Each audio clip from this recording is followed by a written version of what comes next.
प्रायोजक हैं wahcard.com। सजाए हर जगह हमारे साथ।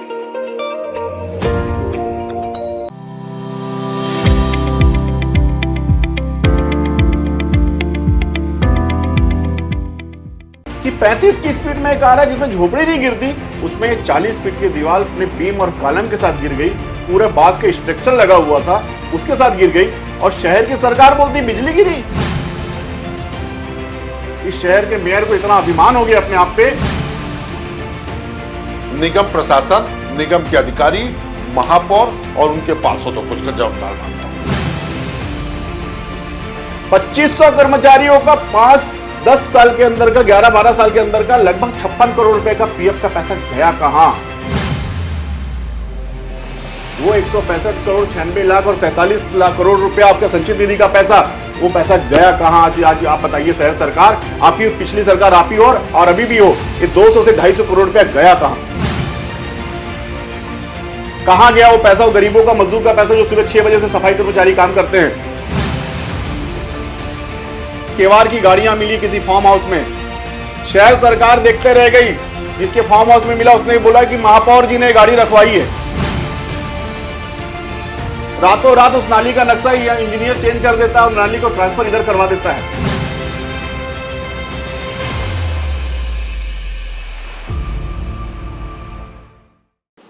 नमस्कार दर्शकों, आप सभी का स्वागत है हमारे मुद्दा तो है कार्यक्रम में। आप सभी दर्शकों को बता दें कि आज का मुद्दा हमारा जो सेक्टर 7 भिलाई में जो नगर निगम द्वारा निर्मित जो इंडोर स्टेडियम का निर्माण हो रहा था, वो अचानक भरभरा कर गिर गया। निर्माणाधीन ये स्टेडियम था।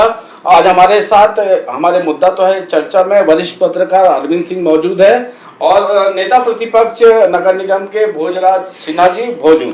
आप दोनों का हमारे स्टूडियो में स्वागत है। सबसे पहले हम मुद्दा तो है कार्यक्रम में सबसे पहला सवाल भोजराज जी से हम करेंगे। भोजराज जी बताएंगे क्या कारण है कि गुणवत्ता विहीन जो अचानक एक छोटी सी बेमौसम की बारिश से भरभरा के स्टेडियम गिर जाना, क्या मानते हैं आप, चूंकि नेता प्रतिपक्ष है आप? देखिए, नगर पालिक निगम भिलाई में जो सरकार, शहर की सरकार है, उस शहर सरकार का उनके अधिकारियों पे किसी भी प्रकार का कोई दबाव ही नहीं रहा। एक सेक्टर 7 के वार्ड क्रमांक 66 पूर्व में एक 38 लाख का इंदौर स्टेडियम का निर्माण किया जाना रहता है और उसकी मानकता को ध्यान में रखते हुए, उसको टेक्निकल को ध्यान में रखते हुए उसका कार्य को किया जाना चाहिए था।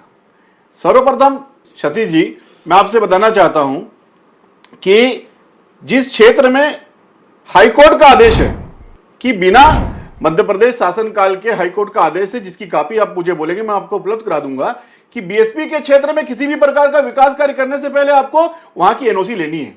आप हाईकोर्ट से बड़े हो गए हो, यहां के अधिकारी हाईकोर्ट से बड़े हो गए हैं। मैं एक चीज बताना चाहता हूं कि आपने वहां पे बीसीसी की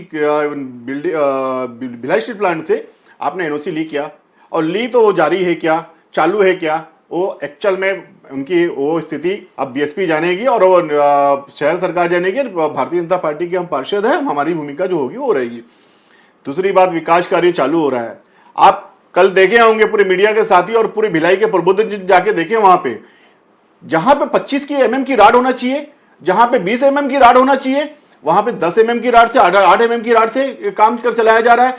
पूरी दीवार 110 फीट लंबी दीवार, 40 फीट की दीवार, एक 35 की, इस बात में किसी दैनिक समाचार पत्र में पढ़ रहा था, पोर्टल में पढ़ रहा था कि 35 की स्पीड में एक आ रहा है जिसमें झोपड़ी नहीं गिरती, उसमें 40 फीट की दीवार अपने बीम और कॉलम के साथ गिर गई।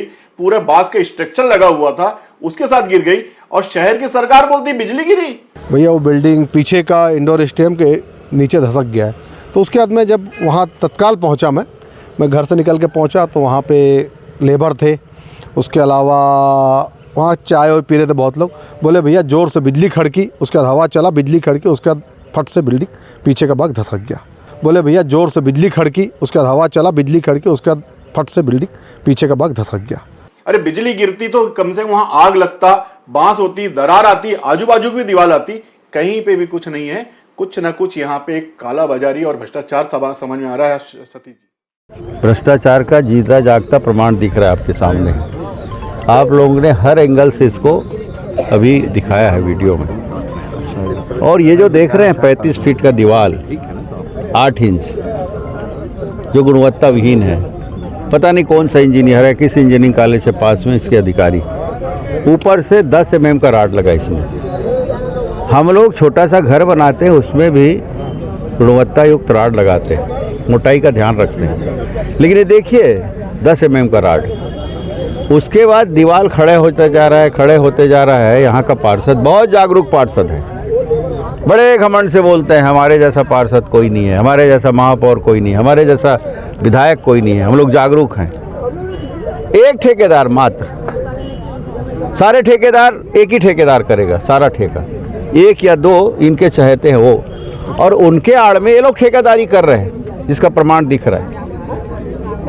कल तक क्या स्थिति थी इनकी, आज क्या स्थिति आप देख लीजिए, माला माल हो गए हैं। और जब ईडी के छापे पड़ते हैं ना तो इनको तकलीफ होती है। मोदी जी के ऊपर आरोप लगाते हैं, इनके जो बड़े काका है ना वहाँ बैठे हैं, दारू बेचने वाला काका, सट्टा जुआ खिलवाने वाला वो मुख्यमंत्री, वो बोलता है ईडी के लोग, अरे ऐसा आके देखना तू, कहाँ है वो महापौर, कहाँ है वो यहाँ का पार्षद, कहाँ है वो यहाँ का विधायक, उनको नहीं दिखता। हमारे बीएसपी के कर्मचारियों को छोटा सा मान लो छपरी निकाल लिया, कुछ निकाल लिया बरामदा, उसके लिए आ जाते हैं तोड़ने। इसके लिए क्या है, बीएसपी वाले पूछना चाहता हूँ मैं, क्यों नहीं अभी तक अधिकारी कोई? और आयुक्त को मैं पूछना चाहता हूँ यहाँ के कि क्यों एक भी अधिकारी नहीं है यहाँ पे? इतना बड़ा घटना, इतनी बड़ी घटना हो गई, इतना बड़ा कांड हो गया, लोग मर जाते, एक भी पुलिस के अधिकारी नहीं दिख रहे, क्या उनके पास खबर नहीं गई है? तो इससे जो कृत्य है सरकार के संरक्षण में हो रहा है। मैं सीधा सीधा आरोप लगाता हूँ, और ये लोग अब वक्त रहते जा रहे जनता के दरबार में इनको जो सज़ा मिलेगी वो तो मिलेगी, लेकिन तत्काल इनके कारनामों को भगवान ने दिखा दिया। ये लोग बोलते हैं कि बिजली गिर गया, इसी में बिजली गिरा, कहाँ पे बिजली गिरा है? बिजली कहाँ से गिरता है, वहाँ पे कुछ काले दाग होते हैं, कुछ निशान दिखता है। ये लोग खुद ठेकेदार हैं, खुद नेता है, खुद पार्षद है, खुद महापौर है, खुद विधायक है। भोजराज जी ने कहा कि भ्रष्टाचार है, हमारे साथ वरिष्ठ पत्रकार भी मौजूद है। अरविंद जी क्या कहना चाहेंगे इस मामले को लेकर? आप चूंकि नगर निगम में आप वरिष्ठ पत्रकार है भिलाई के, आप नगर निगम को अच्छे से जानते हैं, क्या कहना चाहेंगे? देखिए, मैं भोजू की बात से सहमत हूं भ्रष्टाचार की, पर अभी भ्रष्टाचार की बात पूरी तरह आरोपित नहीं किया जा सकता। उस जो कल की घटना हुई है इंडोर स्टेडियम की, वे अभी अवैध निर्माण में था। उसके लिए मैं ठेकेदार के बजाय निगम के सब इंजीनियर और भिलाई इस्पात संयंत्र के अधिकारियों को ज्यादा दोषी देता हूं। निगम के इंजीनियर को चाहिए था कि उनको अपने सामने खड़े होकर पूरा आंकलन करते, उसका मैनेजमेंट करते, किंतु उन्होंने नहीं किया, और इसके लिए केवल ठेकेदार को दोषी देना उचित नहीं है। रही बात भ्रष्टाचार की, तो भ्रष्टाचार की बात इसलिए मैं भी नहीं कह सकता कि उस इंदौर स्टेडियम का अभी तक कोई पेमेंट नहीं हुआ है, जैसा मुझे निगम आयुक्त ने कहा है, इसलिए मैं उसको भ्रष्टाचार अभी फिलहाल नहीं कह सकता। हाँ, ये जरूर कह सकता हूं कि उस कार्य में गुणवत्ता की काफी कमी थी, जिसको निगम के सब इंजीनियर की जवाबदारी थी। जो एमबी बुक भरते हैं, वो बुक उनको स्पॉट पर जाके भरना चाहिए, किंतु पिछले कुछ सालों से यह देखने में आ रहा है कि निगम के अधिकारी स्पॉट पर ना जाके जो संचालित ठेकेदार होता है उसके पास एमबी बुक होती है, और जो बुक खुद भरता है और उसके बाद में सब इंजीनियर उसमें साइन करता है। अरविंद जी, मैं आपको रोकना चाहूंगा। ठीक है, वो तो आपने भ्रष्टाचार नहीं होने की बात अभी स्पष्ट नहीं करी है, लेकिन आपने देखा है कि लगातार जितने भी विकास कार्य हो रहे हैं, क्या मानना है आपका कि कहीं ना कहीं आरोप बीजेपी की ओर से लग रहे हैं? क्या आपका क्या विश्लेषण है इस पर, क्या कहना है? नहीं, भाजपा की ओर से यदि भ्रष्टाचार के आरोप लग रहे हैं तो मैं बहुत हद तक उसमें सहमत हूं। मैं चूंकि समाचार पत्रों से हूं, हम लोग खुद भी लिखते हैं, किंतु भाजपा भी उस भ्रष्टाचार को, निगम के भ्रष्टाचार को अब तक सिद्ध नहीं कर पाई है, क्योंकि भाजपा के लोग भी कई गुटों में बटे हुए हैं। उस वजह से निगम के कार्यों को निगम की जो सत्ता है उनको भाजपा का फायदा मिल रहा है और वो अपनी मनमानी करने से चूक नहीं रहे हैं। सिन्हा जी, हमारे वरिष्ठ पत्रकार ने कहा कि गुटबाजी है भाजपा में, जिसके कारण उसका फायदा जो सत्ताधारी पक्ष है, वो जो निगम की सरकार है, जो स्थानीय सरकार है, वो उठा रही है। क्या कहना चाहेंगे, चूंकि आप अभी नेता प्रतिपक्ष बने? देखिए, एक चीज मैं आपको स्पष्ट करना चाहता हूं, जिला भिलाई की भारतीय जनता पार्टी में किसी भी प्रकार का कोई गुट नहीं है। भारतीय जनता पार्टी कार्यकर्ताओं की पार्टी और सिद्धांत वाली पार्टी है, और भारतीय जनता पार्टी निरंतर इस शहर में भारतीय जनता पार्टी के कार्यकर्ता, भारतीय जनता पार्टी के पार्षद सदस्य के अंदर में हमेशा अपनी भूमिका अदा करते हैं। आपको बता देना चाहता हूं सतीश जी, और आदरणीय अरविंद भाई साहब भी हैं, सदन के अंदर में जब भ्रष्टाचार की बात आती है, जब सब एकमत होकर के आवाज उठाते हैं, तो इस शहर का मेयर, इसकी पूरी बॉडी पार्षदों को सिर्फ और सिर्फ लड़ा करके अपने बहुमत की धमकी देते हुए 11 से लेकर 33 तक पास बोल के पास कर देती है। सदन में विस्तृत चर्चा नहीं करती है। इस शहर के मेयर को इतना अभिमान हो गया अपने आप पे, अपने पार्षद दल पे, अपने पार्षदों पे, जो बहुमत के आड़ पे गुंडागर्दी करके शहर में ये कर रहा है। आपको बता देना चाहता हूं सतीश जी, भारतीय जनता पार्टी के पार्षद कहीं पे भी और पूरा संगठन कहीं भी गुटबाजी के शिकार नहीं है। आज शहर में अगर भारतीय जनता पार्टी ही ऐसा पार्टी है, उनके कार्यकर्ता जो डायरिया से लेकर बात को उठा रहे हैं, वहां जाके लोगों से मिलते, पूरे कार्यकर्ता जाके मिल रहे हैं। आज शहर डायरिया की ओर चपेट में है। जब महापौर से डायरिया पे चर्चा करते हैं, तो वो जाके जब कोई मर जाता है कोई व्यक्ति, वहां जाकर के 1 दिन 2 दिन के लिए गैंग लगा करके सफाई कर देते हैं और सीधा सीधा भारतीय जनता पार्टी पे आरोप लगा देते हैं कि भारतीय जनता पार्टी के कार्यकर्ताओं के कारण हुआ है। यहां तक तो छोड़ दो सतीश जी, अगर वहां कोई नाली सफाई में और डायरिया में खत्म होगा, उसके लिए भी वो मोदी जी को जिम्मेदार ठहरा देते हैं। दिक्कत तो ये है, शहर सरकार की जिम्मेदारी उनकी है, लेकिन दोषी हो जाते हैं मोदी जी। अरविंद सिंह जी, आप बताएंगे, जिस प्रकार लगातार डायरिया का प्रकोप भिलाई नगर निगम के वार्डों में फैला है, कई मौतें हुई है। अभी वर्तमान में आप 2 दिन पहले देखेंगे, एक महिला की मौत वाली खबर भी आई थी सामने। लगातार सफाई के नाम पर करोड़ों रुपए का ठेका होता है, बावजूद उसके डायरिया फैल रहा है। क्या मानते हैं, कहीं ना कहीं शहर सरकार इसके लिए दोषी आप मानते हैं कि? मैं डायरिया जो शहर में फैल रही है उसके लिए केवल दोषी मैं शहर सरकार को मानता हूं, और उसका कारण है कि सफाई व्यवस्था शहर में पर्याप्त ना हो पाना, जिसकी वजह से डायरिया आज हर घर तक पहुंच चुका है। और उसके लिए मैं केवल से केवल निगम प्रशासन, निगम के अधिकारी, महापौर और उनके पार्षदों को उसका जवाबदार मानता हूं। क्या कारण है कि राज्य में सरकार कांग्रेस की है, स्थानीय सरकार भी कांग्रेस की है, बावजूद उसके विकास होता नजर नहीं आ रहा है, लोगों को सफाई जैसी मूलभूत सुविधा उपलब्ध नहीं हो पा रही? क्या आपका विश्लेषण है, क्या मानना है? सफाई का जो टेंडर है, जो सफाई का जो ठेका है, पिछले कुछ दिनों से उसमें काफी शिकायतें आ रही थी। कुछ निगम के जिम्मेदार अधिकारियों ने काफी कम रेट पे सौदा करके और निगम के सफाई कार्य को टेंडर दिया था, किंतु उस टेंडर की भी मॉनिटरिंग पर्याप्त नहीं हो पा रही थी, जिसकी वजह से शहर क्षेत्र में सफाई का कार्य जिस कदर होनी चाहिए वो नहीं हो पा रहा था। उसके लिए मेनतः निगम के आयुक्त और महापौर ही जिम्मेदार हैं। अरविंद सिंह जी, आपको बताना चाहेंगे कि इस कार्यक्रम, मुद्दा तो है इस कार्यक्रम में, चूंकि इतना बड़ा बिल्डिंग ढह गया है, उसके लिए आज हम कांग्रेस के महापौर जी को और कांग्रेस के MIC सदस्यों को बुलाया गया था, लेकिन वो आज नहीं आ पाए। सफाई मुद्दे को लेकर हम सिन्हा जी से चर्चा करेंगे। सिन्हा जी, क्या कारण है कि अचानक करोड़ों में ठेका जाता है? आप विपक्ष में होने के बाद भी आवाज नहीं उठा रहे, देखिए, या बीजेपी आवाज नहीं उठा रही? देखिए क्या है, इस शहर में मेरा जन्म हुआ है, इस शहर में जन्म हुआ। निरंतर मैं साढ़ा कार्यकाल की बात कर रहा हूँ, सन 1974 के साढ़ा कार्यकाल से लेके अभी तक, जब तक नगर निगम नहीं बना था, कभी भी शहर में महामारी जैसी स्थिति निर्मित नहीं हुई। मैं बता देना चाहता हूँ आपको सतीश जी, नीता लोधी के समय में पूरे शहर को 2 करोड़ में सफाई करते थे हम, कर्मचारी सेम। आप 2005 से लेकर 2010 तक देख लीजिए, भसीन साहब के समय में एक अभियान चलाया गया, 4.5 करोड़ के अंदर में पूरे शहर को साफ करते थे। कर्मचारी एक वार्ड में 40-40 कर्मचारी हुआ करते थे। 2010 के बाद से ऐसा क्या हुआ कि वो निर्मला जी की आखिरी कार्यकाल तक, और यही स्वास्थ्य प्रभारी इन्हीं लोग यही थे, कि वो 10 करोड़ पहुंच गया, और 10 करोड़ के बाद से आज वो 40 से 50 करोड़ रुपए पहुंच गया है। पूरे सफाई कर्मचारी शहर के अंदर में जितने भी कर्मचारी निगम में हैं, एक्चुअल में निगम में 700 कर्मचारी नियमित है, 2500 कर्मचारी ऐसे हैं जो सिर्फ प्लेसमेंट के कर्मचारी हैं। 2011 भारत सरकार की भारत सरकार की गजट के अनुसार प्रत्येक कर्मचारी के ईएसआई पीएफ के बिना क्लियरिफिकेशन के आप किसी एजेंसी को पेमेंट नहीं कर सकते हो। 2500 कर्मचारियों का 5-10 साल के अंदर का 11-12 साल के अंदर का लगभग 56 करोड़ रुपए का पीएफ का पैसा गया कहां गया वो पैसा? वो गरीबों का, मजदूर का पैसा जो सुबह 6 बजे से सफाई कर्मचारी काम करते हैं।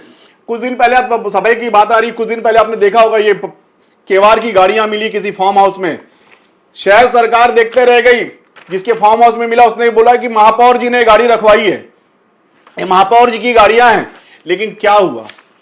भाजपा है, भाजपा उजागर कर रही है, भ्रष्टाचार उजागर कर रही है, लेकिन कुछ नहीं हो पा रहा है। शहर में बहुमत वाली सरकार है, बहुमत की गुंडागर्दी कर रही है और शहर में भ्रष्टाचार कर रही है। आपको और एक चीज बता देना चाहता हूं आपको सतीश जी, शहर के अंदर में आप देख लीजिए पटरी के इस पर सिर्फ और सिर्फ महापौर जी अपने घर से आने के लिए, निगम तक जाने के लिए, जो पूरे वार्डों को जो 1 करोड़ रुपए मिला था उसके लिए अकेले ने उस अपने खाली सेक्टर 5 से मेरे घर तक, मेरे निगम तक ऑफिस के लिए 60 लाख की रोड बनवाई है।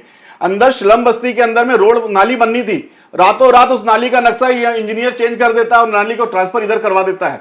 आप यकीन मानेंगे, मैं स्लम क्षेत्र का पार्षद हूं, गरीब क्षेत्र का पार्षद हूं और गरीब का बेटा हूं। आज 15 साल के हो गया मुझे पार्षदी पर करते हुए, तीसरा कार्यकाल है। कोई एक आरोप पत्र लगा के दिखा दे। आज शहर के अंदर में ये स्थिति है, 50 से 60 करोड़ रुपए वैशाली नगर संपत्ति कर दे रहा है। कौड़ी का काम नहीं है। आज ये नगर घर घर में घर निगम में घूम रहे, तुम्हारी निगम सरकार तुम्हारे द्वार। महापौर जी का एक हमारे ग्रुप में चला कि महापौर का अब जनसंपर्क बंद हो जाएगा। कांग्रेस के साथी बोलते क्यों? आइए महापौर जी जवाब दीजिए, लेकिन इनकी हिम्मत नहीं हो पा रही कि क्या जवाब दें। सिन्हा जी, मैं रोकना चाहूंगा, हमारे साथ वरिष्ठ पत्रकार मौजूद है। अरविंद सिंह जी, एक चीज है कि अगर सफाई का बजट बढ़ जाता है करोड़ों रुपया और नगर निगम विशाली अलग हो जाता है, उसमें भी वार्ड चले जाते हैं नगर निगम भिलाई के, तो शहर तो छोटा हुआ लेकिन बजट बढ़ गया, ऐसा क्यों?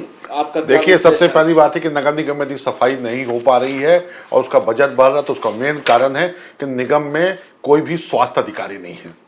जो स्वास्थ्य अधिकारी है वो कभी संपदा और राजस्व में सर्विस क्या करते थे, उनको स्वच्छता के संबंध में और सफाई के कार्य संबंध में कोई भी जानकारी नहीं है। वो उनको सत्ता के बहुमत के आधार पर एक व्यक्ति विशेष को लाकर स्वच्छता अधिकारी बना दिया गया और जो स्वच्छता इंस्पेक्टर हैं, जो शहर में वाकई जिनकी पोस्टिंग या जिनकी भर्ती स्वच्छता के रूप में है, वो केवल उस व्यक्ति के अंडर में काम कर रहे हैं जिस व्यक्ति को सफाई या स्वच्छता से संबंधित कोई जानकारी नहीं है। तो कहीं ना कहीं ये उनको सपोर्ट या फायदा पहुंचाने वाली बात आप कर रहे हैं। हाँ, स्वाभाविक है। सिन्हा जी, तो हमारे वरिष्ठ पत्रकार ने कहा कि कहीं ना कहीं व्यक्ति को लाभ पहुंचाने के लिए ये कितना बड़ा दुर्भाग्य है सतीश जी कि एमआईसी संकल्प पारित करके राज्य सरकार को भेज रहा है कि स्वास्थ्य अधिकारी के पीछे एमबीबीएस का नाम हटाया जाए। जरूरी नहीं एमबीबीएस होना, एमआईसी पास करके राज्य सरकार को भेज रही है। स्वास्थ्य का मामला है, 10 लाख की लगभग की पॉपुलेशन यहाँ 10 लाख की है, मतदाता 5,20,000 है। शहर करना क्या चाह रही है? शहर सिर्फ सफाई में, विकास कार्य में भ्रष्टाचार करना चाह रही है। आपको बता दूं 14वें वित्त आयोग का पैसा है ये। 14वें वित्त आयोग के पैसे में इन्होंने सार्वजनिक स्थलों पर वृक्षारोपण के लिए 23 लाख रुपए दिया। कहां लगाए 23 लाख के पौधे? बताया जरा महापौर जी। इन्होंने रोड के साइड में वृक्षारोपण के लिए 41,50,000 रुपए दिए। बताइए कहां पे लगाए हैं पौधे ये वाले? सड़कों के दोनों तरफ पेवर ब्लॉक लगाने का काम कर रहे हैं। दिखाइए 15वें वित्त आयोग, 14वें वित्त आयोग का पैसा है ये, भारत सरकार का पैसा है ये। कहां लगा है ये बताइए? ई रिक्शा ले रहे हैं, कंपोजिंग मशीन ले रहे हैं, हैंड ट्राली ले रहे हैं, मैनुअल, पूरा पैसा 14वें वित्त आयोग से ले रहे हैं। आपका पैसा कहां जा रहा है?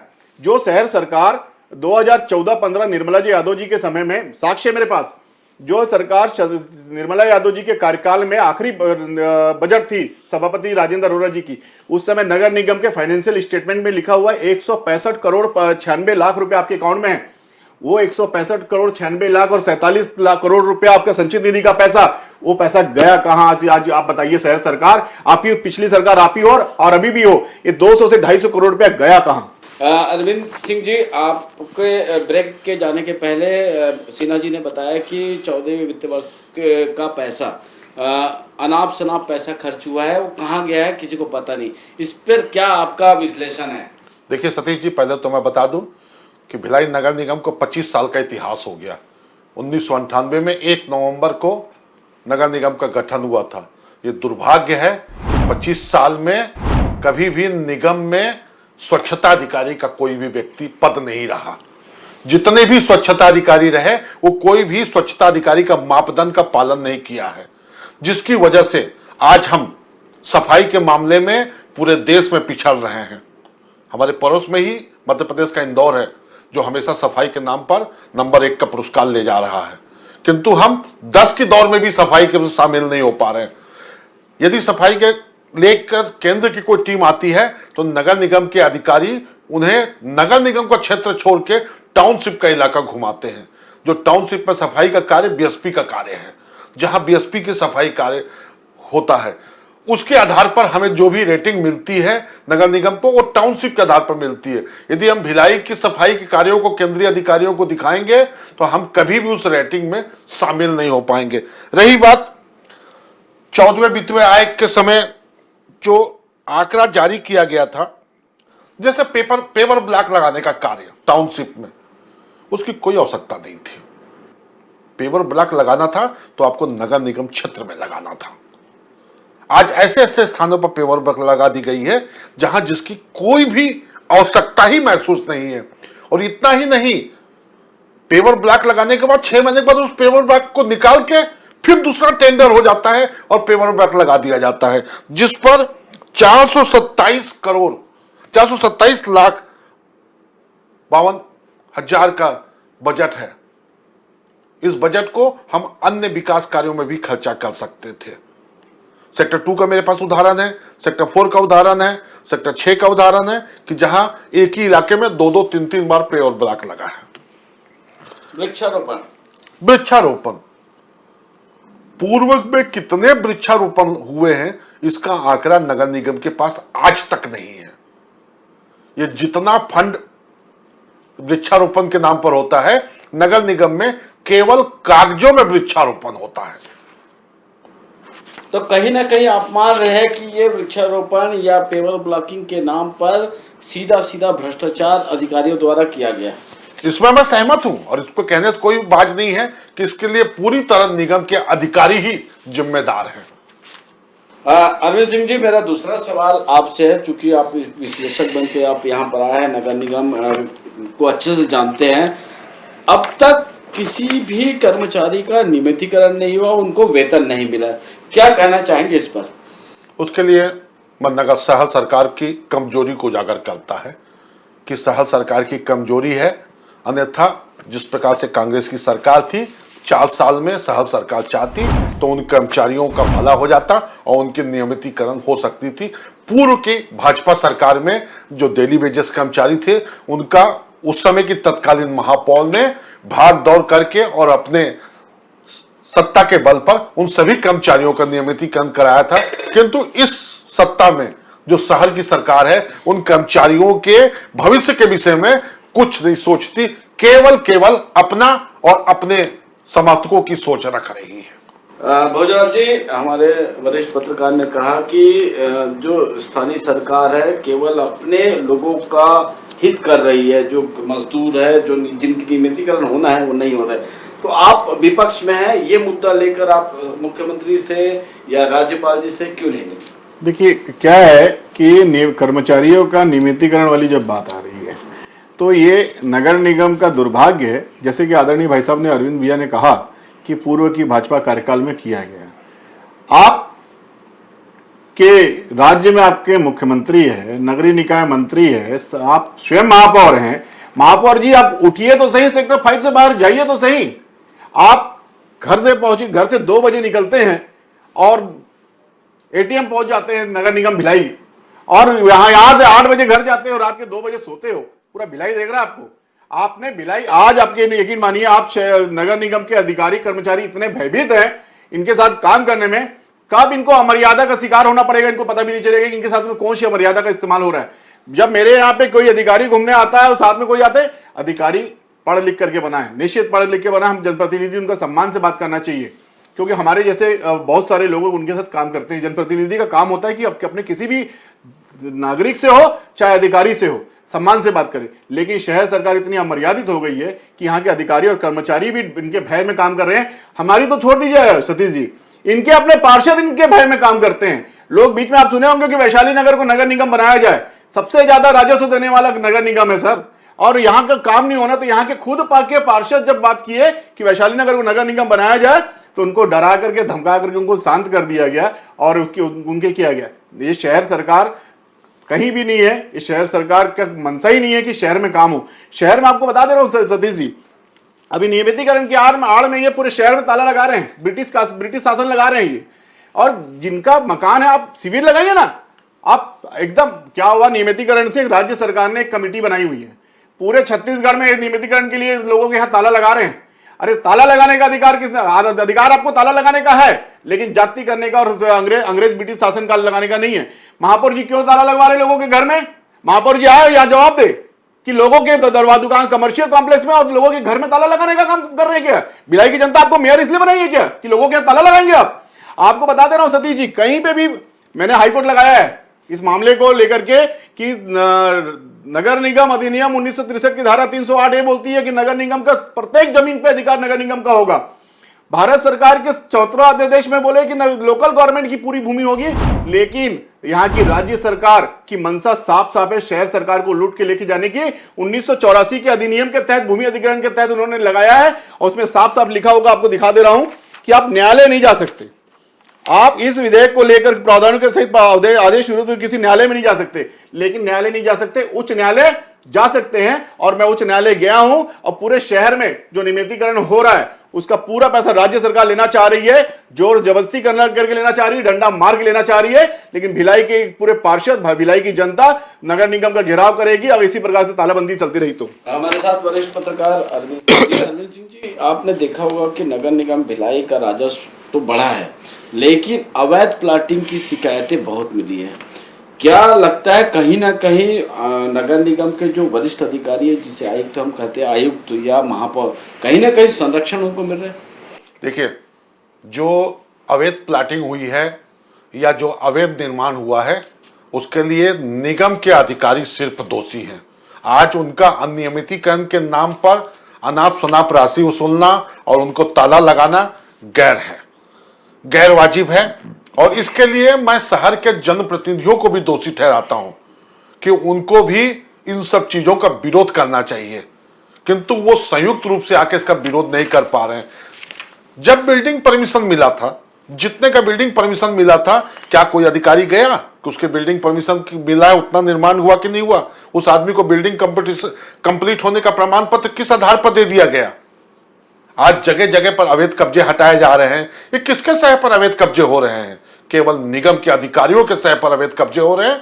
और इसके लिए मैं केवल निगम के अधिकारियों को दोषी ठहराता हूं और शासन प्रशासन को चाहिए कि किसी भी व्यक्ति के अनियमितीकरण और उसके नियमितीकरण के पहले, उस दौरान जो भी अधिकारी था, उस अधिकारी के खिलाफ कार्रवाई हो। सिन्हा जी, हमारे पत्रकार महोदय ने कहा कि अवैध प्लाटिंग के लिए जिम्मेदार अधिकारी है।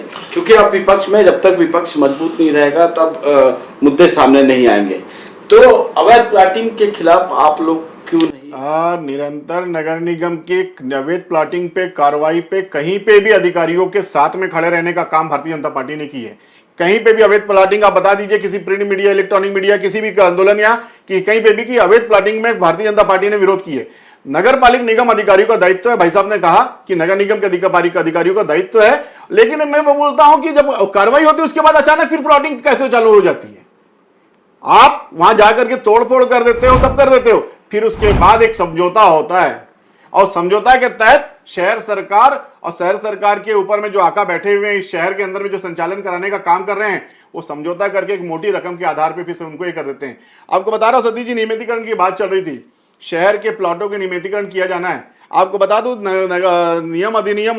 नियमितीकरण अधिनियम 2002 में एक साफ प्रावधान है कि धारा 16 में इस अधिनियम के प्रावधान को प्रभावशील करने के यदि कोई कठिनाई आती है तो शासन ऐसा आदेश जो इस अधिनियम के प्रावधानों का असंगत है जारी कर कठिनाई से दूर करेगा। आप शहर के अंदर में लगभग ये मान के चलिएगा, नियमितीकरण के आड़ पे 1700 करोड़ रुपया आप राज्य सरकार को दे रहे हो। आज अगर 1700 करोड़ रुपए यहाँ का राज्य सरकार को चले जाएगा, कल हम नगर निगम में रहे ना रहे, सिर्फ नगर निगम में संपत्ति कर बचेगा, उसके अलावा कुछ नहीं बचेगा। ये संपत्ति अगर जिस दिन 100 साल के लिए नियमितीकरण हो जाएगी तो शहर का बचेगा क्या? आप प्लॉट बेचे अभी इन्होंने, मैं प्लॉट के पैसे को हाईकोर्ट से सीज करवा दिया है। शासन का, हाईकोर्ट का आदेश है, ना गवर्नमेंट खर्चा करेगी ना स्टेट गवर्नमेंट, लोकल गवर्नमेंट खर्चा करेगी। आप बताइए, लगभग 70 करोड़ के प्लॉट बेचे हैं, अभी फिर बेचने के लिए निकाल दी। आप 70 करोड़ के प्लॉट बेचे, पहले उनसे पैसा लीजिए। 70 करोड़ रुपए जिस दिन आपके अकाउंट में आ जाएगा तो ब्याज आना चालू हो जाएगा। आप क्यों नहीं बेच ले रहे पैसा उनसे? तो अरविंद सिंह जी क्या कहना है जिस प्रकार? देखिए सतीश जी, आज हर मोहल्ला नगर निगम का, जैसे नेहरू नगर को ले लीजिए, वैशाली नगर को ले लीजिए, जहां आवासीय मकान हैं, आज वो व्यवसायिक रूप में तब्दील हो गए। कहां थे निगम के अधिकारी?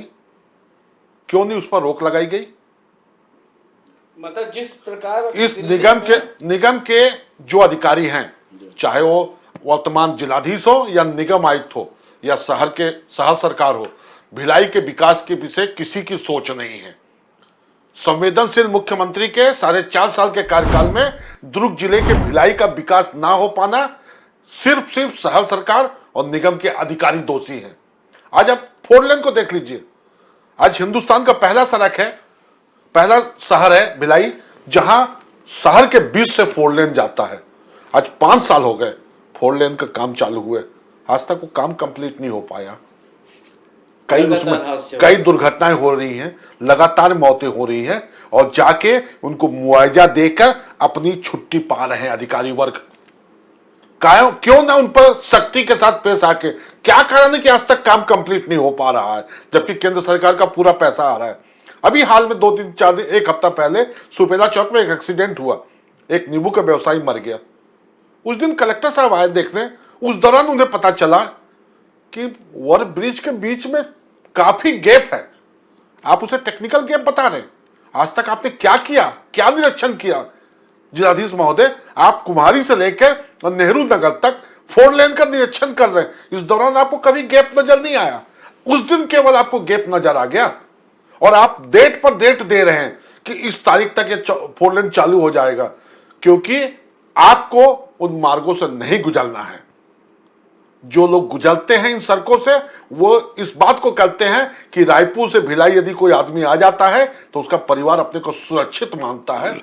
किंतु जिस तरह यातायात का दबाव है, उसके अनुरूप शहर का विकास नहीं हुआ है, ना ही सड़कों का विकास हुआ है, और उसके लिए मैं केवल जिला प्रशासन और निगम के अधिकारियों को दोषी मानता हूं। सिन्हा जी, चूंकि कुछ साल पहले दिल्ली में सीलिंग की कार्रवाई हुई थी, जो आवासीय क्षेत्र था वहां पर व्यवसाय कर रहे थे, तो सीलिंग की कार्रवाई दिल्ली सरकार ने की थी। तो क्या अगर इस प्रकार की कार्रवाई नगर निगम भिलाई में होती है तो कैसा रहेगा, क्या उसका फायदा मिलेगा आम लोगों को? देखिए, नगर पालिका निगम भिलाई की जितनी जनता है बहुत सीधी सादी है और नगर निगम के अधिनियम को मानने वाली है। आप देखिए ना, इन्होंने 2015 से लेकर 2023 तक जो संपत्ति कर का कर बढ़ाया है, पूरे छत्तीसगढ़ में और पूरे भारतवर्ष में ये मुंबई म्युनिसिपल कॉर्पोरेशन का बराबर का टैक्स बढ़ाती है। लेकिन एक शब्द भिलाई की जनता ने नहीं कहा, क्योंकि ये भिलाई नगर निगम के अधिनियम के मानने वाले लोग हैं और ये मिनी भारत है, यहां सीधे साधे लोग निवास करते हैं। रही बात व्यवसायिक को आवासीय करने का या आवासीय को व्यवसायिक करने का, आपको बता दे रहा हूं, नेहरू नगर के प्राय आप देखेंगे कि नगर निगम के अधिकारी लिख करके देते हैं, प्रमाणित किया जाता है कि फलाने अग्रवाल की बिल्डिंग को व्यवसाय करने में नगर निगम को किसी भी प्रकार का कोई आपत्ति नहीं है। अरे आदरणीय, ये बताइए, नगर निगम को प्रमाणित करने का अधिकार आपको किसने दे दिया?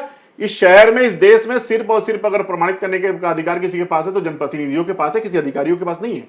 और नगर निगम का एक अधिकारी, सक्षम अधिकारी, राजस्व अधिकारी लिख के देता है, जिसके आधार में वो रजिस्ट्रार के यहां से रजिस्ट्री करके संचालित कर रहे एक हॉस्पिटल को। मैं हॉस्पिटल का नाम नहीं लेना चाहता, उतना उनके फायर एनओसी थी ना कुछ था, सिर्फ इनके लिखने के वजह से एक परमिट वहां मिल गया। आज आधा नेहरू नगर और पूरा का पूरा बोल रहा, मैं तो बोल रहा आप भिलाई में विकास कर रहे हो ना, आप भिलाई का भी नियमितीकरण करेंगे ना। हम बोल रहे हैं लाइए, सरकार का पैसा आएगा, आप गुमास्ता भिलाई का बना सकते हो। आप यकीन मानिए, आपको बता दे रहा हूं, भिलाई के शहर के जिस दिन गुमास्ता अगर ऑनलाइन कर दे, 5-5 साल उनके आईडी के साथ जोड़ दीजिए, इनकी दुकानदारी बंद हो जाएगी। सतीश जी, शहर में 7 करोड़ रुपए का अवैध पैसा लिया जाता है। 72 से 75 हजार यहाँ पे अनुज्ञप्ति बनाई जाती है। मैं बोलता हूँ कि मापकता क्या है। बड़े बड़े हॉस्पिटल है यहाँ पे, अभी बात बता दे रहा हूँ, इस चीज को प्रूव कर दूंगा आप बोलेंगे तो। Apollo hospital, Mittal hospital, pulse hospital, ऐसे बड़े बड़े हॉस्पिटलों से यूजर के साथ साथ यहाँ के एक स्वास्थ्य अधिकारी जाके उनसे 25 से 30 हजार रुपए महीना अलग से वसूली करते हैं, और जिस दिन पैसा देना बंद कर देते हैं इनके अधिकारी वहां भेजते नहीं है। इसकी शिकायत कई बार करने के बाद भी पता नहीं कौन से बाबा का आशीर्वाद लेकर के आए हैं, इस शहर सरकार का आशीर्वाद लेकर रखे हुए हैं। मैं तो इसलिए बोलता हूँ शहर का भिलाई की जनता त्रस्त है, यहाँ की सरकार भ्रष्ट है। अरविंद सिंह जी, चूंकि नेता प्रतिपक्ष ने बहुत बड़ी बात कही कि अधिकारी जाके करोड़ों रुपए का उगाही कर रहे हैं और व्यक्तिगत उगाही कर रहे हैं, क्या कहना चाहेंगे आप? देखिए सतीश जी, मैं तो एक ही चीज कहूंगा कि भिलाई शहर का जो विकास होना चाहिए उसके अनुरूप नहीं हो पाया। 25 साल के नगर निगम के इतिहास में, उसके पहले विशेष क्षेत्र विकास प्राधिकरण था, 25 साल के नगर निगम के इतिहास में भिलाई अपनी पहचान नहीं बना पाए विकास कार्यों के मामले में, और उसके लिए जनप्रतिनिधि के साथ साथ निगम के अधिकारी और जिला प्रशासन के अधिकारी जवाबदार हैं। उसके लिए बहुत हद तक बीएसपी प्रबंधन भी जवाबदार है। बीएसपी ने भी सीएसआर का जो फंड आता है उसे भिलाई में ना खर्चा करके अन्य राज्यों में खर्चा करती है। मैं इस बात से भोजराज जी की बात से सहमत हूं कि जो व्यवसायीकरण निगम क्षेत्र में हुआ है उस पर आज कार्रवाई करने के बजाय उसका नियमितीकरण कर दिया जाए। गुमस्ता एक्ट का लाइसेंस आधार कार्ड और पैन कार्ड से जोड़ के उसको ऑनलाइन कर दिया जाए तो उससे बहुत हद तक भ्रष्टाचार पर लगाम लगेगी। मैं आपने मुझे यहां बुलाया उसके लिए मैं आपका बहुत बहुत धन्यवाद, किंतु मेरी एक पीड़ा है कि भिलाई का विकास भिलाई के अनुरूप नहीं हो पाया। धन्यवाद। सिन्हा जी, कुछ बोलना चाहेंगे आप? कुछ बोलना चाहेंगे? मेरे कहने का मतलब है कि शहर में 75 से 80 हजार अनुज्ञप्ति हैं। आज आपके चैनल के मार्फत से और नगर निगम के कमिश्नर साहब भी देख रहे होंगे, चाहे नगर निगम के महापौर जी भी देख रहे होंगे, तो मैं आज आपसे निवेदन करता हूं भिलाई के हित में कि आप सबके अनुज्ञप्ति को उनके संपत्ति कर आईडी से जोड़ दिया जाए, और संपत्ति कर आईडी के साथ में जिस दिन वो टैक्स पटाने जाएंगे तो निश्चित उनका अनुज्ञप्ति कर और गुमास्ता कर पड़ जाएगा। उसके आड़ में लोगों को बार बार नगर निगम के दरवाजे के चक्कर नहीं लगाना पड़ेगा। दूसरी बात ये मैं आपके टीवी के मार्फत से मैं एक चीज बताना चाहता हूं कि शहर में संपत्ति कर जिस स्तर पे लिया जा रहा है, आज शहर के अंदर में जितने भी बाहर की एजेंसी है उनको किसी भी प्रकार का आइडेंटिटी कार्ड नहीं मिला हुआ है नगर निगम की तरफ से। वो अपनी टी शर्ट पहन करके अपना नाम बता करके वसूली कर रहे हैं। पूर्व में भी संपत्ति कर जो स्पेरो कंपनी थी उनके द्वारा भी कई लाखों का करोड़ों का, आपको बता दे रहा हूँ सतीश जी कि सामने आने वाला है कि लोगों को रसीद मिल गई है लेकिन निगम के खाते में पैसा जमा नहीं हुआ है। तो जिस किसी को भी आप संपत्ति कर वसूली करने के लिए भेज रहे हो शहर के अंदर में, क्योंकि वैशाली नगर के मैं पार्षद हूं और वैशाली नगर से सबसे ज्यादा राजस्व आता है, सबसे ज्यादा क्या 90% राजस्व वैशाली नगर से आता है, जहां विकास का जीरो होता है। तो कम से कम जो संपत्ति कर है वो तो हो जाए। और एक आखिरी आपसे निवेदन करता हूं आपके चैनल के से भिलाई के लोगों से कि आप अपना संपत्ति कर नगर निगम आयुक्त के नाम पे चेक देकर के करें, नगद का भुगतान बिल्कुल भी ना करें, क्योंकि आपके नगद का भुगतान आपके लिए घातक हो सकता है, आपके पैसे पे डकैती हो सकती है। आप आयुक्त नगर पालिका निगम के नाम पे चेक दीजिए, और किसी भी प्रकार से ज्यादा पैसा मांगने की कोशिश करते हैं आपके जनप्रतिनिधियों से संपर्क करिए, और जनप्रतिनिधियों से आप संतुष्ट नहीं हो सकते हैं तो भारतीय जनता पार्टी का नेता प्रतिपक्ष के तौर पे मैं भिलाई के अंदर में काम कर रहा हूं, आप मुझसे संपर्क कर सकते हैं। धन्यवाद। सिन्हा जी, आप और अरविंद सिंह जी ने समय दिया उसके लिए बहुत बहुत धन्यवाद। चूंकि वक्त हो चला है, हमारे मुद्दा तो है कार्यक्रम को समाप्त करने का। आप बने रहे इंडियन न्यूज के साथ। आपको बता दूं 14वें वित्त आयोग का पैसा है ये। 14वें वित्त आयोग के पैसे में इन्होंने सार्वजनिक स्थलों पर वृक्षारोपण के लिए 23 लाख रुपए दिया। कहां लगाए 23 लाख के पौधे, बताया जा रहा महापौर जी। आपकी पिछली सरकार आप ही और अभी भी हो, ये 200 से 250 करोड़ रुपया गया कहां? यदि सफाई के लेकर केंद्र की कोई टीम आती है तो नगर निगम के अधिकारी उन्हें नगर निगम का क्षेत्र छोड़ के टाउनशिप का इलाका घुमाते हैं। Apollo hospital, Mittal hospital, pulse hospital, ऐसे बड़े बड़े हॉस्पिटलों से यूजर के साथ साथ यहाँ के स्वास्थ्य अधिकारी जाके उनसे 25 से 30 हजार रुपए महीना अलग से वसूली करते हैं, और जिस दिन पैसा देना बंद कर देते हैं इनके अधिकारी वहां भेजते नहीं है। इसकी शिकायत कई बार करने के बाद भी पता नहीं कौन से बाबा का आशीर्वाद लेकर के आए हैं, इस शहर सरकार का आशीर्वाद लेकर रखे हुए हैं। वृक्षारोपण के नाम पर होता है, नगर निगम में केवल कागजों में वृक्षारोपण होता है। जो अवैध प्लाटिंग हुई है या जो अवैध निर्माण हुआ है उसके लिए निगम के अधिकारी सिर्फ दोषी हैं।